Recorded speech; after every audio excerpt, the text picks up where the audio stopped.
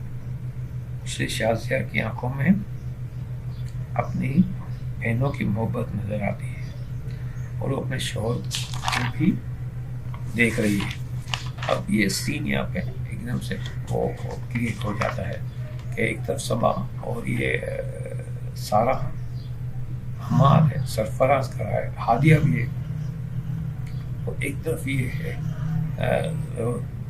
شاہجہاں جسے سارا نے اور صبا نے کھینچ رکھا ہے.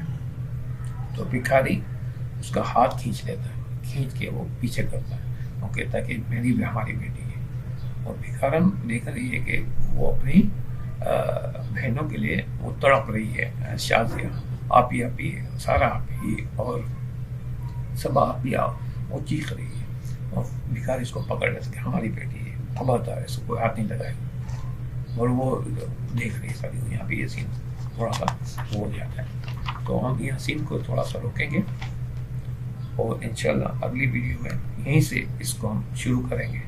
تو امید ہے اگلی ویڈیو میں ہماری یہ سائنپسس جو ہے، یعنی خلاصہ کہانی کا ہے، وہ مکمل ہو جائے گا. تو اس کی بعد کی ویڈیو سے ہم ایپیسوڈ شروع کر دیں گے، جو 3 ایپیسوڈ میں نے لکھے رکھے ہیں. تو آپ سے بس گزارش ہے کہ اگر ابھی تک آپ نے میرا چینل سبسکرائب نہیں کیا تو چینل سبسکرائب کر لیں.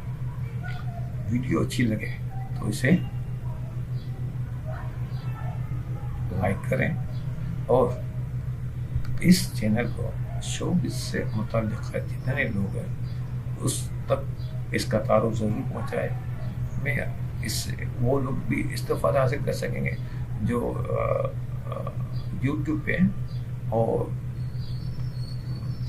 سوشل میڈیا پہ جو آپ شروع کر رہے ہیں کام، تو انہیں بھی اس سے استفادہ حاصل ہو جائے گا، انہیں بھی سمجھ آ جائے گی. میں نے اس میں کافی چیزیں لکھی ہیں سمجھانے کے لیے بھی، اور میری تقریباً 300 کے قریب یہ ویڈیو اب تک ہو چکی ہیں. تو ان سے وہ بہت سارا فائدہ اٹھائیں گے. اگر مجھ سے کوئی کام کروانا چاہتے ہیں تو میں مناسب فیس لے کر میں آپ کا کام بھی کر دیا کروں گا. مجھ سے رابطہ کرنے کے لیے ڈسکرپشن کے اندر میرے تمام رابطہ اور کانٹیکٹ موجود ہے، آپ اس سے مجھ سے رابطہ کر سکتے ہیں، اور اس ویڈیو کے کمنٹس باکس میں بھی آپ مجھ سے رابطہ کر سکتے ہیں. انشاءاللہ ویڈیو نمبر 6 میں آپ سے ملاقات ہوگی. جب تک کے لیے اجازت دیجیے. اللہ حافظ. ناصر.